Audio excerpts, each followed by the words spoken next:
Assalamualaikum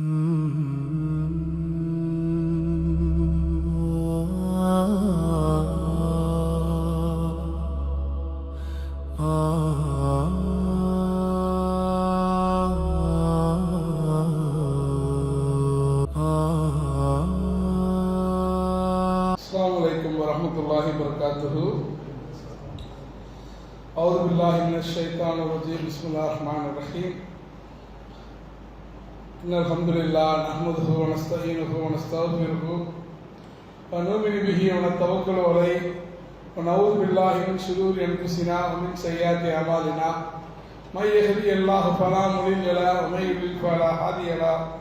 Wa asyhadu an la ilaha illallah وأشهد أن محمدا عبده ورسوله أما بعد يا أيها الناس اتقوا ربكم الذي خلقكم من نفس واحدة وخلق منها زوجها وبث منهما رجالا كثيرا ونساء واتقوا الله الذي تساءلون به والأرحام إن الله كان عليكم رقيبا يا أيها الذين آمنوا اتقوا الله حق تقاته ولا تموتن إلا وأنتم مسلمون رب اشرح لي صدري ويسر لي أمري وحلل عقدة من لساني يفقهوا قولي ரப்பி சிதறில்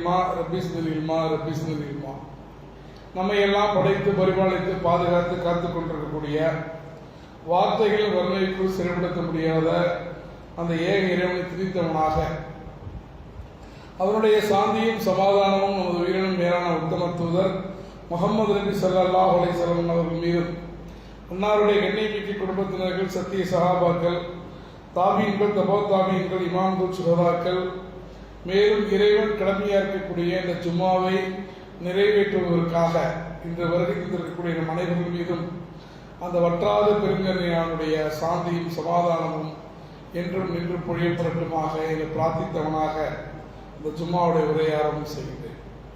அன்பார்ந்த சகோதர சகோதரிகளே, பெரியவர்களே, தாய்மார்களே, இன்றைக்கு இன்னும் ஒரு சில தினங்களில் இந்திய நாடு குடியரசு தினத்தை கொண்டாட இருக்கக்கூடிய இந்த சூழலில் இந்த குடியரசு இந்தியாவும் முஸ்லிம்களும் பொறுப்பும் எனும் தலைப்பில் இன்றைய ஜும்மாவுடைய உரையை கருப்பொருளாக எடுத்திருக்கிறோம். 1947 இந்தியா சுதந்திரம் பெற்றாலும் கூட 1950 ஜனவரி 26 தேதி தான் இந்த நாடு என்பது ஒரு குடியரசு நாடாக உருவானது. அப்ப இந்த நாடு உருவான பிறகு அதற்கு பிறகு மீடியாக்கள் மூலமாகவும் இல்ல பொதுமக்கள் மத்தியில இருக்கக்கூடிய கருத்துருவாக்கத்தின் மூலமாக ஏதோ இந்த நாடு இரண்டாக பிரிந்ததை போனோம், முஸ்லிம்கள் எல்லாரும் பாகிஸ்தானுக்கு போனதை போலவும் இந்துக்கள் எல்லாம் இந்தியாவில் தங்கிவிட்டதை போலவும், எனவே நாம் எல்லாம் ஒரு இரண்டாம் தர குடிமக்களாக நம்மை நாமே கருதி கொள்ளக்கூடிய அந்த சைக்காலஜிக்கல் வார்ஃபேர் என்று சொல்லப்படக்கூடிய ஒரு உளவியல் தாக்குதலின் அடிப்படையில் முஸ்லிம்கள் இன்றைக்கு குடியரசு இந்தியாவிலே அப்படிப்பட்ட ஒரு சூழ்நிலையில் வாழ்ந்து கொண்டிருக்கிறார்கள். ஆனால் உண்மையிலேயே இந்த குடியரசு இந்தியாவை உருவாக்கியதில் கூட முஸ்லிம்களுடைய பங்களிப்பு என்பது எந்த விதத்திலும் குறைந்தது கிடையாது. அதனால்தான் முஸ்லிம்களுடைய பொறுப்பு என்று தலைப்பு வைத்திருக்கிறோம். இந்த குடியரசு இந்தியாவை எல்லாருக்குமான இந்தியாவாக, எல்லாருக்கும் எல்லாமும் எனும் அடிப்படையில் அனைவருக்குமான இந்தியாவாக மாற்ற வேண்டிய பொறுப்பு வேறு எந்த சமூகத்தை விட முஸ்லிம்களுக்கு தான் இருக்கிறது.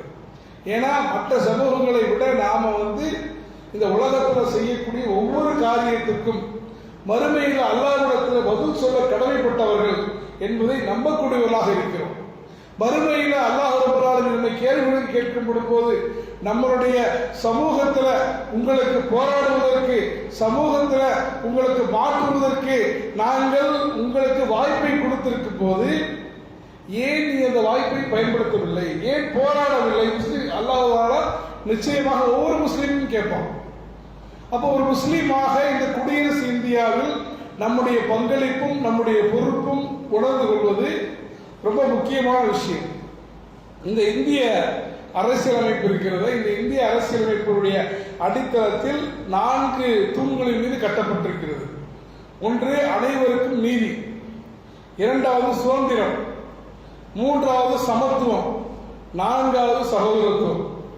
இது நானும் உண்மையில இருக்கான்னு என்று கேள்வி கேட்கக்கூடாது. ஆனால் சட்டத்தின் அடிப்படையில் நீதி, சுதந்திரம், சமத்துவம், சகோதரத்துவம் இந்த 4 விஷயங்களையும் இந்தியாவை கட்டியெடுத்ததில் வரலாற்று ரீதியாகவும் சரி, சமகாலத்திலும் சரி முஸ்லீம்களுடைய பங்கு என்பது மிக வலிமையான ஒரு விஷயம். நாம பல பயணங்கள்ல, நானே பல பயணங்கள்ல நம்முடைய முன்னோர்கள் சுதந்திர போராட்டத்தில் எப்படியெல்லாம் போராடி இருக்கிறார்கள், எப்படியெல்லாம் தங்கள் ரத்தத்தை சிந்திருக்கிறார்கள் என்பதை குறித்து நிறைய நம்ம பேசியிருக்கிறோம். ஏன்னா நாம் அதை பேச போவதில்லை. ஆனால் ஒரு விஷயம் தெளிவாக புரிஞ்சுக்கணும், இந்த இந்தியாவுடைய சுதந்திரத்தில் வேறு எந்த சமூகத்தை விடவும் முஸ்லீம்களுடைய பங்களிப்பு என்பது ஒருபடி எப்போதும் மேலே தான் இருந்திருக்கிறது. இந்திய முஸ்லீம்களுக்கு தேசபக்தியை பற்றி பாடம் எடுக்கக்கூடிய தகுதியும் பாடம் எடுக்கக்கூடிய தெம்பும் உலகத்தில் வேறு எவனுக்கும் கிடையாது. ஏன்னா இந்த இந்தியா என்ற ஒரு நாடு அவுரங்கசீப்புடைய முகலாயருடைய ஆட்சி காலத்தில் தான் இது ஒரு நாடாகவே உருவானது. அதற்கு முன்னால் பல துண்டுகளாக 563 சமாஸ்தானங்களாக இருந்த ஒரு நாடு. இந்த நாட்டை ஒன்றுபடுத்தியது முஸ்லிம்கள். இந்த நாட்டுக்கு உலகத்தில் 100% வர்த்தகம் நடக்கிறதுனா அது 4 ஒரு பகுதி இந்தியாவில் நடந்துச்சு. எப்படின்னா மாமன்னர் அவுரங்கசீப்புடைய ஆட்சி காலத்தில். அப்ப இந்தியா என்ற பெயரை முஸ்லிம்கள் தான் வைத்தார்கள். என்ன கேட்டால் அல்பெருமை தான் முதல்ல இந்த இந்தியாங்கிற பெயரை, இந்துக்கள் பெயரையுமே வைக்கிறார். அப்ப நாம இன்னைக்கு நம்மளுடைய உரிமைகளை தெரிந்து கொள்ள வேண்டும். நாம பிற சமூகங்களைப் போல நாமும் இந்த நாட்டுடைய குடிமக்கள், நமக்கு எல்லாரையும் போல முழுமையான சுதந்திரம் இருக்கிறது என்பதை நாம் உணர்ந்து கொள்வது அவசியம். பொதுவாக பார்த்தீங்கன்னா முஸ்லிம்கள் மட்டுமல்ல, எல்லோருக்கும் இந்த இந்திய அரசியல் அமைப்புல 3 வகையான உரிமைகள் இருக்கின்றது. ஒன்று ஃபண்டமெண்டல் ரைட்ஸ் சொல்லப்படக்கூடிய அடிப்படை உரிமைகள். முஸ்லீம்கள் உள்ளிட்ட இந்தியாவில் இருக்கக்கூடிய யார் வேண்டுமானாலும் அவரவர் விரும்பக்கூடிய மதத்தை ஃபாலோ பண்ணலாம், அவரவர் விரும்பக்கூடிய மதத்தை பின்பற்றலாம், அவரவர் விரும்பக்கூடிய மதத்தை பிரச்சாரம் செய்யலாம். அதே போல ஒவ்வொரு இந்தியனும் சிந்தனை கருத்துரிமை வைத்துக் கொள்வதற்கும், ஒவ்வொரு இந்தியனும் கல்வி கற்றுக்கொள்வதற்கும், தொழில் செய்வதற்கும், சட்டத்தின் முன் அனைவரும் சமமாக நடத்தப்படுவதும், யாருக்கும் ஜாதி அடிப்படையில மத அடிப்படையில பாகுபாடு இல்லாத வாழ்க்கை உறுதிப்படுத்தப்படுவதும் இந்த இந்திய அரசியல் சாசனம் வழங்கி இருக்கக்கூடிய அடிப்படை உரிமைகள். இன்னைக்கு இது கேள்விக்குறியாக இருக்கு அப்படின்னா அதை மீட்டெடுக்க வேண்டிய பொறுப்பு வேறு யாருக்கும் இல்லை, நமக்கு தான் இருக்கு. இந்த இந்தியா என்பது நாம் உருவாக்கிய தேசம். இந்த இந்தியா என்பது நாம் நாடாண்ட தேசம். இந்த இந்தியா என்பது நாம் கட்டியெழுப்பிய தேசம். அதுபோல சிறுபான்மையினர் என்று தனிப்பட்ட சிறப்பு உரிமைகளும் இருக்கிறது. இப்ப சிறுபான்மையினர்கள் முஸ்லிம்கள், கிறிஸ்துவர்கள், பார்சிகள், ஜெயினர்கள், இன்னும் தமிழ்நாட்டில் மொழி அடிப்படையிலான சிறுபான்மையினர் இந்துக்களா இருப்பாங்க, ஆனா வேற மொழி பேசுவாங்க. தெலுங்கு பேசக்கூடியவர்கள், மலையாளம் பேசக்கூடியவர்கள், இது லிங்குஸ்டிக் மைனாரிட்டிஸ் சொல்லுவாங்க. இவர்கள் தனியாக கல்வி நிறுவனங்களை ஆரம்பிக்கலாம், தனியாக தங்களுடைய மொழியை, கலாச்சாரத்தை, பாரம்பரியத்தை பாதுகாப்பதற்கு உரிமை இருக்கிறது. தங்களுடைய மதத்தின் அடிப்படையில் கல்வி வழங்கக்கூடிய உரிமை இருக்கிறது, அதான் மதரசா. அதே போல தங்களுடைய மத பண்பாட்டை பிரச்சாரம் செய்வதற்கு சுதந்திரம் இருக்கிறது. இது எல்லாமே இந்தியாவுடைய கான்ஸ்டிடியூஷன் சொல்லப்படக்கூடிய அரசியல் சாசன சட்டத்தில் தெளிவாக நமக்கு கொடுக்கப்பட்டுள்ள உரிமைகள். அதே போல முஸ்லிம்கள் தங்களுடைய சமூகத்தை உயர்த்துவதற்காக, தங்களுடைய சமூகத்தை கல்வி ரீதியாக, பொருளாதார ரீதியாக, வேலை வாய்ப்புகள் ரீதியாக உயர்த்துவதற்கு என்ன திட்டங்களையும் செய்யலாம். அவர்கள் அரசுடைய திட்டங்களை அதற்காக பயன்படுத்திக் கொள்ளலாம். அப்ப இந்தியா அரசியல் சாஸ்திரம் என்பது அந்த புத்தகத்தின் அடிப்படையில முஸ்லிம்களுக்கு எந்த அநீதியும் இழைக்கவில்லை. முஸ்லிம்களுக்கும் எல்லா சமூகத்தை போல, எல்லா மதத்தவர்களை போல இந்த நாட்டில் சுதந்திரமாக வாழ்வதற்கும், இந்த நாட்டில் அவர்கள் விரும்பியவாறு தங்களுடைய மதத்தை பின்பற்றுவதற்கும், அவர்கள் விரும்பியவாறு தங்கள் பிரச்சாரம் செய்வதற்கும் என்ன இருக்கு, உரிமை இருக்கிறது. ஏன்னா இந்திய அரசியல் சாசனம் என்பது அதே சமயத்தில் எல்லாரையும் சமமாக நடத்தக்கூடிய அதே சாசனம் சில பொறுப்புகளையும் முஸ்லீம்களுக்கு கொடுத்தது. முஸ்லீம்களுக்கு மட்டுமல்ல, எல்லாருக்கும். என்னன்னா அதுல முக்கியமானது நாட்டுடைய இறையாண்மையை பாதுகாத்தல். அதே போல ஒவ்வொரு தேர்தலில் வாக்களிப்பதன் மூலமாக அதோட முக்கியத்துவத்தை மக்களுக்கு உணர்த்த வேண்டிய கடப்பாடு நமக்கு இருக்குது. இன்றைக்கு வரைக்கும் தமிழ்நாட்டில் பாருங்க, எல்லாருமே பயப்படக்கூடியது என்னன்னா சிறுபான்மையினர் ஓட்டுகள். சிறுபான்மையினர் ஓட்டுகள் அப்படி கொத்தா ஒரு இடத்துக்கு போய் விடுவது, அதை எப்படியாவது தகர்ப்பதன் மூலமாக இங்கே சிறுபான்மையினருக்கு எதிரான சக்திகள் ஆட்சி கட்டலுக்கு வர வேண்டும் என்பதற்காக பல்வேறு நாடகங்களை அவர்கள் அரங்கேற்றுவதை பார்க்கிறோம். அப்ப நம்ம மக்களுக்கு, முஸ்லீம் மக்களுக்கு இந்த ஜனநாயகத்துல நமக்குள்ள பங்களிப்பு என்ன, வாக்களிப்பினுடைய முக்கியத்துவம் என்ன? சமீபத்தில் எஸ்ஐஆர் வந்துச்சு. எஸ்ஐஆர் வந்த போது வேற யாரையும் விட இந்த சமூகம் தான் பதவி கூட இருந்துச்சு இல்லையா? வேற சமூகம் பதவி கூட இல்லை. ஏன்னா நம்மளாம் அவ்வளவு சீக்கிரம் நீக்க மாட்டாங்கன்னு நம்பிக்கை இருந்துச்சு. நாட்டில் எந்த சட்டம் வந்தாலும் சரி, நாட்டில் எங்க குண்டுவெடிப்பு நடந்தாலும் சரி, முதலில் பதவியேற்பு கொண்டாவது முஸ்லீம் சமூகம். முதல்ல கண்டனத்தை தெரிவித்து நம்முடைய தேசப்பற்றை நிரூபிக்க வேண்டிய கடமை முஸ்லீம் அமைப்புகளுக்கும், முஸ்லீம் தலைவர்களுக்கும், முஸ்லீம் மக்களுக்கும் தான் இருக்கு. காரணம் என்னன்னா, நம்மளை அப்படி உளவியல் ரீதியாக நாம இது இந்த நாட்டில் பிழைக்க வந்தவர்களைப் போல, இல்லை நம்ம இந்த நாட்டில் குடியேறியவர்களைப் போல, இந்த நாட்டில் வந்தேரிகளைப் போல நமக்கே நம்மை பற்றிய ஒரு எதிர்மறையான உருவகத்தை கட்டமைத்து விட்டார்கள். அப்ப நாம் என்ன பண்ணணும்? நம்முடைய உரிமைகள் என்ன என்பதை தெரிந்து கொள்ள வேண்டும். அந்த உரிமைகளை பெறுவதற்கு எல்லா விதமான போராட்டங்களையும் நாம் செய்ய வேண்டும். அதே போல சமகாலத்துல எப்ப இந்த சமூகம் பிறரால் மதிக்கப்படும், எப்ப நாம இந்த அரசியலமைப்பு சாசனம் கொடுக்கக்கூடிய உரிமைகளை பெற்றுக்கொள்ள முடியும்னா அதற்கு ஒரு சில வழிகாட்டுதல்களை நாம் செய்யணும். என்னன்னா, கல்வியில் முதலில் இந்த சமூகம் மேம்பட வேண்டும். உலகத்துல முதலாக ஒரு வேதம் அது இறங்கிய முதல் வசனமே ஏக்கரா பிஸ்மி ரப்பிக்கல் அதிகங்கள் ஓதுவீராக, read in the name of the Lord அப்படின்னு உலகத்துல எந்த புதுமறையும் சொல்லல. உலகத்துல வேற எந்த மத நூல்களும் அது இறங்கிய முதல் வசனமே கல்வியுடைய அவசியத்தை சொல்லக்கூடிய ஒரே மார்க்கம் இஸ்லாம். அப்ப அந்த இஸ்லாத்தின் அடிப்படையில நாம நவீன கல்வியிலும் உயர் கல்வியிலும் முன்னேற வேண்டும். இன்னைக்கு நான் சொல்ற இந்த சமூகம் அதிகாரத்துக்கு வர வேண்டும் என்றால், இந்த சமூகம் அதிகாரத்தை மற்ற சமூகங்களை போல பங்கிட வேண்டும் என்றால், இந்த சமூகத்துக்கு இருக்கக்கூடிய மிகப்பெரிய வாய்ப்பு என்பது கல்வி மட்டும்தான். அதனாலதான் 2 வருடங்களுக்கு பிறகு யூபிஎஸ்சியில அதிகமான முஸ்லிம்கள் வெற்றி பெற்ற போது, அதுவும் முஸ்லிம் மக்கள் தொகையில கம்மி தான், ஆனா பழமையாக வெற்றி பெறுவதை விட கொஞ்சம் அதிகமா வெற்றி பெற்ற போது மற்ற சங்க பரிவாரங்களால் ஜீரணித்துக் கொள்ள முடியவில்லை. யூபிஎஸ்சி ஜிஹாத் அப்படின்னு ஒரு காயினேஜ் டேர்ம் பண்ணாங்க. அப்ப கல்வி மட்டும்தான் இந்த சமூகத்தை மேம்படுத்தக்கூடியது. இரண்டாவது சமூக நல்லிணக்கம். தமிழ்நாட்டே பாருங்க, ஒரு காலத்தில் மீளாது விழாக்கள் நடக்கும் போது எல்லா சமூகத்தாரோடும் ஒரு நல்ல நெருக்கமான இணக்கமான உறவு இருந்துச்சு. இன்னைக்கு நம்ம மற்ற சமூகத்தில் இணக்கமா இருக்கிறத விடுங்க, நம்ம சமூகத்துக்குள்ளே என்ன இல்லை, இணக்கம் இல்லை. நம்ம சமூகத்துக்குள்ளே பிணங்கி கொண்டிருக்கிறோம். நிறைய ஊர்கள்ல பார்க்கிறோம். கடையனூர்ல ஒரு ஊரில் நடந்த சம்பவம் நமக்கு தெரியும், என்ன வைரல் ஆட்சி தெரியும்.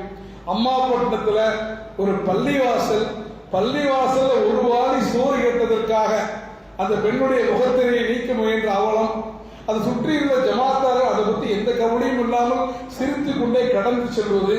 நம்ம சமூகத்தில் நிறைய பிரச்சனை இருக்குங்க. இதே விஷயத்தை தான் பீகார் முதல்வர் நிதிஷ்குமார் செஞ்சார். நாம தான் பொங்கணும். அப்ப பீகார் முதல்வர் செய்தால் அது தவறு என்றால், நம்முடைய முத்தவழிகள் செய்தாலும் தவறு தான். அப்ப சமூகத்துக்கு மத்தியில சில கருத்து வேறுபாடு இருக்கும். கருத்து வேறுபாடுகள் மகதி அலைசில காலம் வரைக்கும் தீராது. கன்ஃபார்மா சொல்றேன்.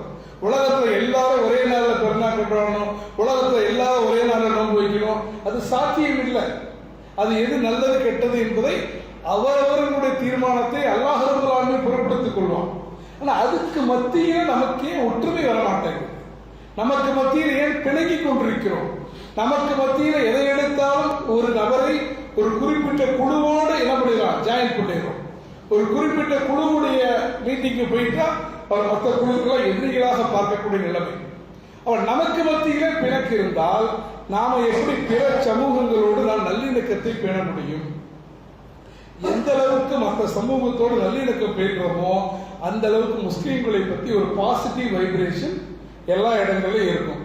தவறான முஸ்லீம்களை பத்தி ஒரு தவறான பின்பம் இருக்கு வெளியே.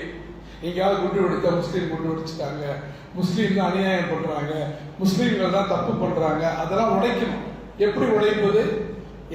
அதுக்காக எப்ப பார்த்தாலும் கொரோனா வரணும் எதிர்பார்க்க முடியாது, அல்லாஹ் பாதுகாக்க வேண்டும். எப்பெல்லாம் வெள்ளம் வரணும் எதிர்பார்க்க முடியாது. இந்த மாதிரி வெள்ள பேரிடர்களின் போது ரத்த தானம், நிறைய சமூக பணிகள் யார் இருக்கா? முஸ்லிம்கள் தான். இன்னைக்கும் நிறைய அந்த அதிராப்பட்டினத்தை சார்ந்த சகோதரர் ஆயிரக்கணக்கான பிணங்களை ஜாதி மதம் பாராமல் என்ன பண்றாரு? அவரை தானே முன்னெடுக்கிறார். அப்ப அவர் ஒரு முஸ்லீம், அவர் தனிப்பட்ட முறையில் நன்மை செய்யறார். ஆனா பொது சமூகத்துக்கு என்ன போவோம்? முஸ்லீம்கள் சமூக சேவை செய்பவர்கள். எங்கேயாவது யாருக்காவது பிரச்சனை வந்தா முதல்ல யாரு கால் பண்றாங்க? முஸ்லீம்களுக்கு தான் கால் பண்றாங்க. அப்ப அந்த அளவுக்கு இந்த சமூக சேவைகள் மூலமாக இஸ்லாத்தின் மேல் உள்ள தவறான பிம்பங்களை உடைத்தல். அதே போல இந்த நாட்டுடைய பொருளாதாரத்தில் நம்முடைய பங்களிப்பு இருக்கணும். நம்ம நிறைய பிசினஸ் பண்றோம், நம்ம மக்களே நிறைய பிசினஸ் பண்றாங்க, நல்லா பண்றாங்க, ஹலாலா பண்றாங்க. ஆனா சரியான நேரத்தில் வரி கட்டுறதில்லை, சரியான நேரத்தில் அரசுடைய சட்டங்களை நாம் சரியாக பின்பற்றுவதில்லை. அப்ப இதெல்லாம் மாறி நம்ம அரசு என்ன சட்டங்களை கொண்டு வருகிறதோ, இஸ்லாத்துக்கு முரண்படாத பட்சத்தில், முஸ்லீம்களுக்கு பாதிப்பு ஏற்படாத பட்சத்தில் அவற்றை பின்பற்றக்கூடியவர்களாக நாம் இருக்க வேண்டும். அதே போல ஒரு முஸ்லீம்னாலே போராடக்கூடியவன். இந்த சமூகத்துல ஒடுக்கப்பட்டவர்கள், நலிந்த பிரிவிற்காக நாம் எப்போதும் போராடக்கூடியவர்களாக இருக்க வேண்டும். அப்ப இது எல்லாம் நம்ம செய்யணும் அப்படின்னா முதல் விஷயம், அஸ் எ முஸ்லீமா, ஒரு தனி நபரா, ஒரு ஜமாத்தா, ஒரு சமூகமாக நமக்கு இருக்க வேண்டிய முதல் விஷயம் என்னன்னா படிக்க வேண்டும். ஏன்னா அல்லாஹ் குர்ஆன்ல ஏன் அல்லாஹ் கிட்டத்தட்ட 114 அத்தியாயங்கள் இருக்கு இல்லையா? கிட்டத்தட்ட 600 பக்கங்கள் இருக்கு குர்ஆன்ல. அத்தனை வார்த்தைகள் இருக்கு. தொழுகை பத்தி சொல்றான், நோன்பை பத்தி சொல்றான், ஜக்காத்தை பத்தி சொல்றான், உலகம் எவ்வாறு படைக்கப்பட்டதுங்கிறத பத்தி சொல்றான், முன் சென்று சமூகங்கள் எவ்வாறு அழிக்கப்பட்டதுன்னு சொல்றான், யூதர்களுடைய வரலாற்றை சொல்றான், நிறைய விஷயங்கள் சொல்றான்ல அல்லாஹ். இதுல எதையாவது ஒண்ணு முதல்ல சொல்லலாம்ல? இதுல எதையுமே சொல்லாம கல்வியை ஏன் அல்லாஹ் முதலில் சொல்கிறான்? அல்லாஹ் காரண காரியம் இல்லாமல் எதையும் செய்வதில்லை. ஏன்னா இன்னைக்கு உலகத்தை பார்க்கிறோம். இந்த உலகம் என்பது நாலேஜ் எக்கனாமி. நம்ம ஒரு கல்வி அறிவு பொருளாதாரத்தில் இருக்கிறோம். இன்னைக்கு வல்லரசுங்கிறது அதிகமா ஆயுதம் வச்சுக்கிற வல்லரசு இல்லை. எந்த சமூகத்தில், எந்த நாட்டில் அதிகமான படித்தவர்கள் இருக்கிறார்களோ அந்த நாடு தான் முன்னேறிய நாடு. ஏன் இன்னைக்கு அமெரிக்கா இந்தியர்களுக்கு, மற்றவர்களுக்கு அவங்க நீங்க படிப்பதற்கும், படித்தவர்கள் தொழில் செய்வதற்கும், அவர்களுக்கு சிட்டிசன்ஷிப் கொடுப்பதற்கும் முந்திக்கிறான். இன்னைக்கு வளைகுடா நாடுகள் அதை ஃபாலோ பண்றாங்களா? காரணம், எதிர்காலம் என்பது படித்தவர்களுக்கானது. எனவே முஸ்லீம்கள் கல்வியில, ஸ்கில், அவர்களுடைய திறன் மேம்பாட்டுல, டெக்னிக்கல் நாலேஜ்ல, தொழில்நுட்ப அறிவுல, நிர்வாக திறன்ல, போட்டித் தேர்வுகள். இன்னைக்கு நம்ம நம்மளுடைய பங்களிப்பு என்பது போட்டித் தேர்வுகளே இல்லை. யூபிஎஸ்சி எக்ஸாமா இருக்கட்டும், எஸ்எஸ்சி எக்ஸாமா இருக்கட்டும், டிஎன்பிஎஸ்சி எக்ஸாமா இருக்கட்டும், இது எதுலையுமே என்ன இல்லை, நம்முடைய பிள்ளைகளுடைய பங்களிப்பு என்பது மிக குறைவாக இருக்கிறது. இதெல்லாம் நம்ம ரொம்ப அதிகப்படுத்த வேண்டும். அப்ப முஸ்லீம்கள் ஒரு சமூகமாக ஒன்றுபட்டு இருக்க வேண்டும். அல்லாஹ் குர்ஆன்ல சொல்றான், உம்மத்துல் வாஹிதா, இது ஒற்றை சமூகம். இது ஒரே சமூகம், ஒரே இறைவனாக அல்லாஹ்வை ஏற்றுக்கொண்ட சமூகம், ஒரே தலைவராக பெருமானாரை ஏற்றுக்கொண்ட சமூகம், ஒரே சட்டமாக குர்ஆனை ஏற்றுக்கொண்ட சமூகம். ஏன் இத்தனை பிரிவுகள்? இப்ப எல்லாத்தையுமே பேசுனீங்கன்னா பெரிய கருத்து வேறுபாடுலாம் இருக்காது. நம்ம நிறைய பிரிஞ்சு இருக்கிறோமே, எல்லாத்தையும் போய் உங்க கடவுள் யாருன்னா எல்லாரும் அல்லாஹ் தான் சொல்லுவாங்க, உங்க நபி யாருன்னா எல்லாரும் பெருமானார் தான் சொல்லுவாங்க, நீங்க எதை பின்பற்றீங்கன்னா எல்லாரும் குர்ஆனை தான் சொல்லுவாங்க. அப்ப ஒரு சில கருத்து வேறுபாடுகளுக்காக நான் என்ன பண்றேன், இன்னைக்கு பிணங்கி கொண்டிருக்கிறோம். நாம் பிணங்கிக் கொள்வது எதிரிகளுக்கு கொண்டாட்டத்தை தருகிறது என்பதை நான் புரிந்து கொள்ள வேண்டும். அப்ப முஸ்லிம் சமூகம் இந்த குடியரசு இந்தியால அவர்கள் பிற சமூகங்களை போல சுதந்திரமாக வாழணும் அப்படின்னா அவர்களுக்கு தெளிவான வழிகாட்டுதல்களை கொடுக்க வேண்டியது நம்முடைய கடமை என்பதை நாம மறந்துவிடக்கூடாது. எப்போதெல்லாம் நினைவு வருகிறதோ, எப்போதெல்லாம் வாய்ப்புகள் கிடைக்கிறதோ, சுதந்திர போராட்டத்தில் முஸ்லீம்கள் செய்த பங்களிப்பு பேசப்பட்டு கொண்டே இருக்க வேண்டும். இந்த முஸ்லீம்களுக்கே தெரியாது. இன்னைக்கு எப்படி ஒரு ஜவஹர்லால் நேரு, எப்படி பகத்சிங், எப்படி காந்தியடிகள் இவங்களாம் போராடினார்களோ அதற்கு சற்றும் குறையாமல் நம்மள்கிட்டயே அபுல் கலாம் ஆசாத்திலிருந்து எல்லை காணி என்று சொல்லப்படக்கூடிய கானத்தில் கஃபார் கானிலிருந்து பகத், அதாவது நேதாஜி சுபாஷ் சந்திர போஸினுடைய லெப்டினன்ட் ஜெனரலாக இருந்த ஷானவாஸ் கானிலிருந்து அஷ்பகுல்லா கான், ஆலிம்கள் மௌலவி உபைதுல்லா, அலி சகோதரர்கள், அதே போல இவர்களுக்கெல்லாம் முன்னாடி திப்பு சுல்தான், ஹைதர் அலி, சிராஜுத் தௌலா, இந்த முஸ்லீம்கள் தான் சுதந்திர போராட்டத்தினுடைய அந்த தீயை பற்ற வைத்தவர்கள். இன்னும் கேட்டால் நீங்க வரலாற்றில் படிக்கக்கூடிய முதல் சுதந்திர போர் 1857 நடந்த சுதந்திர போரே யாருடைய தலைமையில் நடந்தது? கடைசி மொகலாய மன்னர் பகதூர் ஷா தலைமையில் தான் நடந்தது. அப்ப கடைசி வரைக்கும் முஸ்லிம்கள் தான் இந்த சுதந்திர போராட்டத்தையை எடுத்துக்கொண்டு போனவர்கள். அவங்க தான் சுதந்திர காலகட்டத்திலேயே அலிகர் பல்கலைக்கழகத்தை, ஜாமியா மில்லியா இஸ்லாமிய நிறுவி அதன் மூலமாக அறிவு சுடரையும் இந்தியாவில் கொண்டு வந்தவங்க. இன்னைக்கு முஸ்லீம்களுக்கு இன்னைக்கு என்ன பிரச்சனை அப்படின்னா, நம்ம நிதர்சனமாக நேர்மையாக பார்த்தோன்னா நம்ம சமூகத்துடைய பிரச்சனைகள் நமக்கு தெரியல. நம்ம சமூகத்துடைய பிரச்சனைகள் கல்வியில பின்தங்கி இருக்கிறோம். நம்ம தமிழ்நாட்டை மட்டும் வச்சு கணக்கு பண்ணக்கூடாது. நீங்க தமிழ்நாட்டையும் வட மாநிலங்களையும் கணக்கிட்டு பார்த்தீங்கன்னா மலைக்கும் மடுவுக்குமான வித்தியாசம் இருக்கும். இப்ப தமிழ்நாட்டில் ஒரு 5%, 6% முஸ்லீம்கள் இருக்கிறோம். அஸ்ஸாமில் 35% இருக்காங்க. மேற்கு வங்காளத்தில் 30% இருக்காங்க. உத்தரப்பிரதேசத்தில் கிட்டத்தட்ட கால்வாசி இருக்கிறாங்க. இங்கே இருக்கக்கூடிய விழிப்புணர்வு கூட, இங்க இருக்கக்கூடிய வலுவான அமைப்புகளை போல கூட அங்க பாதிக்கு பாதி இருக்கக்கூடிய இடங்கள்ல இல்லை. உண்மையா இல்லையா? காரணம் என்ன? கல்வி அறிவு இல்லை, பொருளாதாரத்தில் பின்னடைவு, முக்கியமாக அரசு பணிகளில் நாம் இல்லவே இல்லை. அரசு பணிகளை யாராவது டிஎஸ்பி ஆனாங்கன்னா, யாராவது கலெக்டர் ஆனா உடனே என்ன பண்ணுவோம்? அடுத்த நாள் நெல்லிக்குப்பத்தில் எல்லா வாட்ஸ்அப் குரூப்லயும் அதான் வரும். எல்லா வாட்ஸ்அப் குரூப்லயும் அல்ஹம்துலில்லாஹ் மாஷா அல்லாஹ். ஏன்னா ரொம்ப ரேரா வருது. அது அதிகமா வந்தா இந்த மாஷா அல்லாஹ் வராது. அதே போல தவறான தகவல்கள் வாட்ஸ்அப்ல வர்றதை எல்லாம் நம்பி ஃபார்வர்ட் பண்றது, சமூக வலைதளங்களை முறையாக கையாளாமல் அதை ஒரு பொறுப்பில்லாமல் கையாள்வது, இது எல்லாம் முஸ்லீம்களுடைய குறைகள். அப்ப இதெல்லாம் நீக்கணும் அப்படின்னா ஒரு 10 விஷயங்கள் நம்ம செய்யணும். அது 10மே தனித்தனியாக பேசப்பட வேண்டிய தலைப்பு என்றாலும் கூட நேரத்துடைய அருமை கருதி ரொம்ப சுருக்கமா சொல்றேன். முஸ்லீம் சமூகம் இந்த குடியரசு இந்தியாவில் தலை நிமிர்ந்து வாழ வேண்டும் என்றால், நாம மற்றவங்களுக்கு வழிகாட்டியாக இருக்க வேண்டும் என்றால், நாம இந்த குடியரசு என்பது எல்லாருக்கும் எல்லாமும் என்ற குடியரசாக மாற வேண்டும் என்றால் நாம செய்ய வேண்டிய 10 விஷயங்கள். முதல்ல கல்வி புரட்சி. முஸ்லிம் சமூகத்தில் கல்வி அறிவு இல்லாதவர்களே இருக்கக்கூடாது என்று சொல்லக்கூடிய அளவுக்கு ஆண் பிள்ளையாக இருந்தாலும் சரி, பெண் பிள்ளையாக இருந்தாலும் சரி, கல்வியை நிச்சயமாக கல்வியை முதன்மைப்படுத்த வேண்டும். கல்விக்காக ஊர் தாண்டி போகலாம், கல்விக்காக எந்த தியாகமும் பண்ணலாம், கல்விக்காக கடன் வாங்கலாம், தப்பு இல்லை. அந்த அளவுக்கு கல்வியை முதன்மைப்படுத்த வேண்டும்.